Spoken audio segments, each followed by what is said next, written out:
guys, welcome back to Reading Club. Today I'm going to redo the 39-story treehouse, the last chapter. Chapter 13, the last chapter. Terry sighs. There, he says, that's it. I think you forgot something, I say. What? Jill, I say. Oops, says Terry. One Jill coming right up.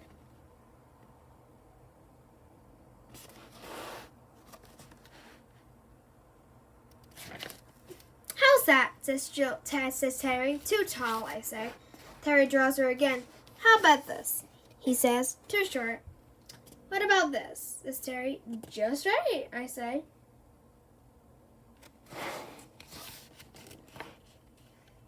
Jill blushes. Terry giggles. I looked around to see what's so funny. Terry has drawn love hearts just above my head. Terry, I say. Cut it out. Sorry, Andy, says Terry, moving them with his laser eraser. How's that? Much better, I say. Okay, says Terry. Well, if you two love birds will excuse me, I'd better go and finish coloring in all the fish in the sea. He runs off laughing.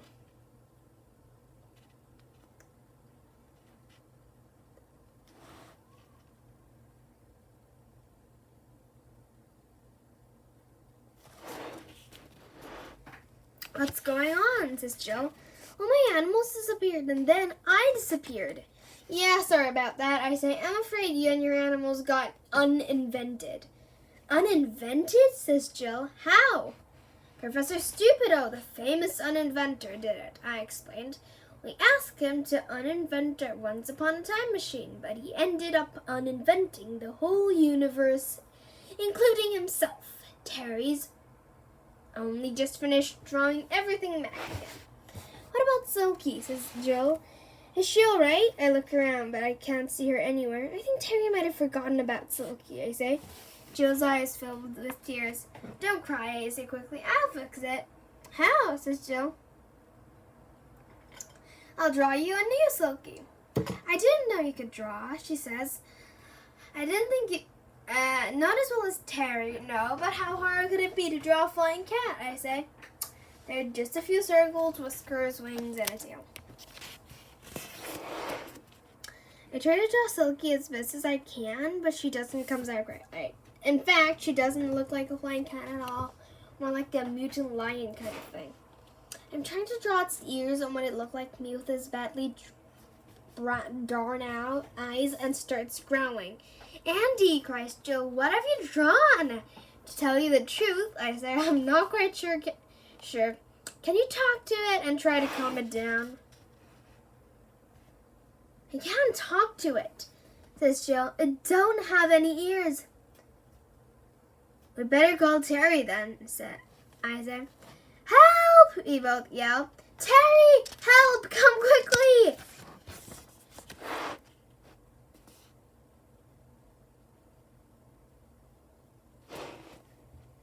Terry comes running, his laser eraser in his hand. Stand back, he says as he drops to one knee and takes aim. I hereby erase Andy's badly drawn cat. Take that, mutant lion thing, and that, and that, and that. When he's finished, he turns to me and says, You promise you won't draw anything. How do you know I drew it? I say. Only you could draw something as badly drawn as that, he says, shaking his head. Well, I wouldn't have had to draw anything if you'd remembered to draw Silky. I did draw Silky, he said, and all her friends. Look, they're up there now. We look up. The sky is filled with flying cats. While Jill hugs Silky and all her other flying cats, my jet chair appears and I fly up to the treehouse. It's all just exactly as it was before. The tank full of man-eating sharks, the bowling alley, the opera house, and even the Once Upon a Time machine. Hang on, the Once Upon a Time machine? What's that doing here? Terry! Terry appears, closely followed by Jill. What's the matter? He says. That's what's the matter, I say, pointing at the machine. Why did you redraw Once upon a time machine, after we went to all the trouble to get rid of it. I didn't redraw it, he says. Then how come it's here, I say. Terry thinks for a moment. It must have redrawn itself, he says. Oh, great, I say. Then that means the last 142 pages have been for nothing. Well, at least it's not switched on, says Jill. Otherwise, it wouldn't have let us into the treehouse. You're right, says Terry. Oh, look, there's a manuscript in the print-out queue. It must have finished our book. Let me see, I say. Me too, says Jill. We read the book.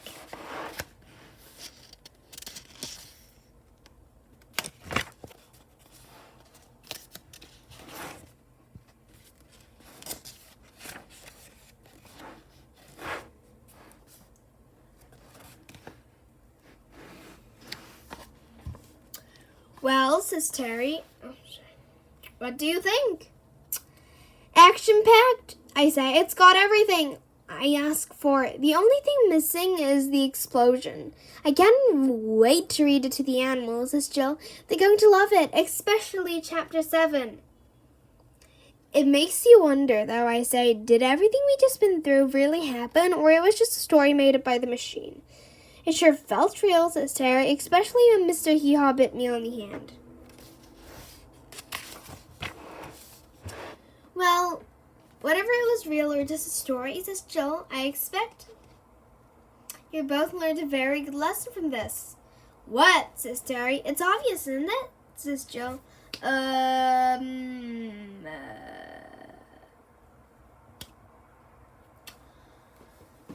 he can draw? You already knew that, says Jill. He can't count, says Terry. Obviously not, says Jill, but that's not a moral. Look before you leap, I say. Jill sighs. I think you both better read the book again, she says. So we do. Seems to me that I invented the writing and drawing machine to save us work, but it ended up causing much more trouble in book. Much more trouble and bother than it would have been to just write the book ourselves in the first place. Well done, Terry, says Jill. That's the moral right there. Oh, I said, that stupid machine but a moral, and I hate stories with a moral. Speaking of the stupid machine, says Terry, where is it?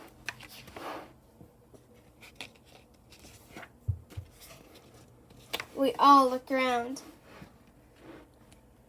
It's gone, says Jill. Somebody must have stolen it when we were reading the book, says Terry. But who would do such a thing, says Jill.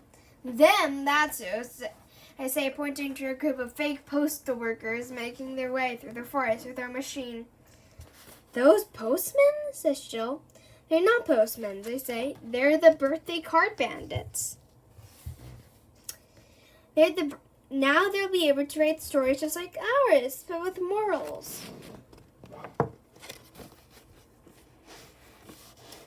I thought you said you hated stories with morals, says Jill. Yes, I do, I say, but other people's love this sort of stuff. Relax, Sandy, says Terry. Remember the big toe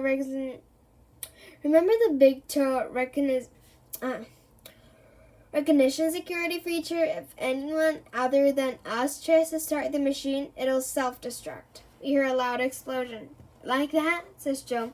Exactly like that, says Terry. Looks like you got your explosion after all, Andy. Yeah, I say, and even better, we're free of the Once Upon a Time machine once and for all. It can't possibly redraw itself now. Well, I think this calls for a special celebration, says Terry. Great idea, I say. What should we start with? Marshmallows, lemonade, chocolate waterfall? None of them, says Terry. I've got something even better. Follow me. Jill and I followed Terry to the ice cream parlor. Hot ice cream, it's called. I had to scoop her hands excitedly. Get your hot ice cream.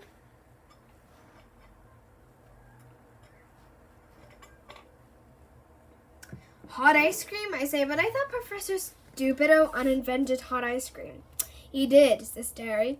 But when I was redrawing the universe, I took the opportunity to redraw it and a few of the other things he had uninvented as well. Jill chose Raspberry Ripple, I chose Rocky Road, and Terry ordered 3 triple scoops of chocolate, double chocolate, and triple chocolate.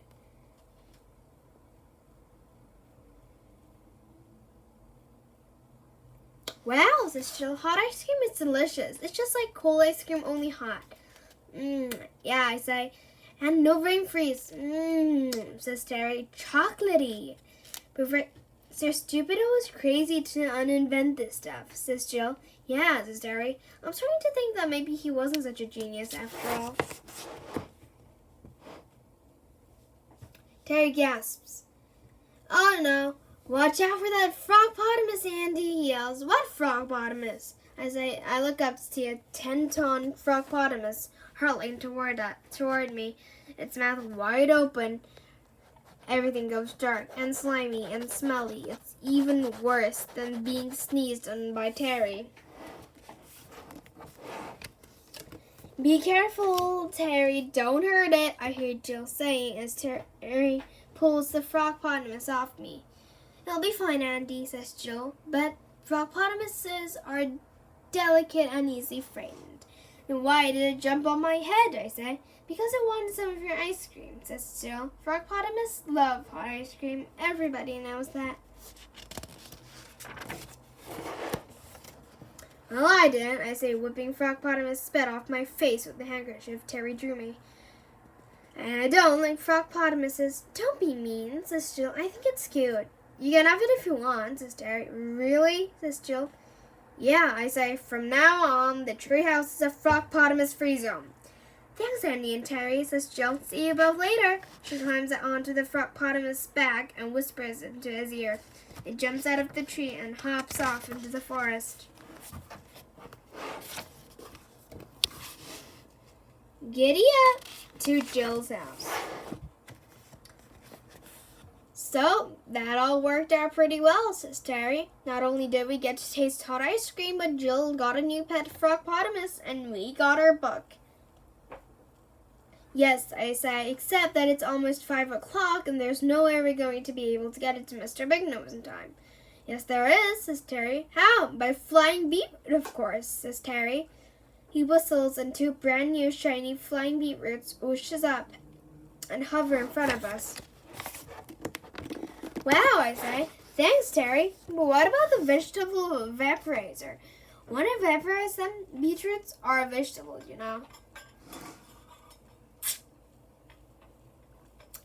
No problem, says Terry. When I redrew the vegetable vaporizer, I added a flying beetroot override switch.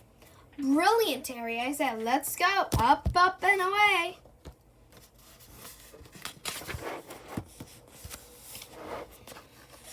Big Nose books.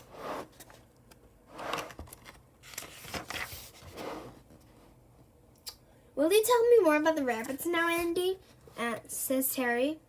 Sure, I say, but first I want to talk about adding another 13 stories to the treehouse.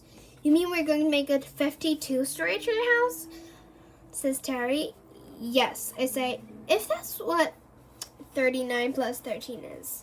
39 plus 13 is 52, according, if you're actually curious. That's exactly what it is, says Terry. And then you'll tell me about the rabbits? Of course, Terry. I promise. The 39-story treehouse.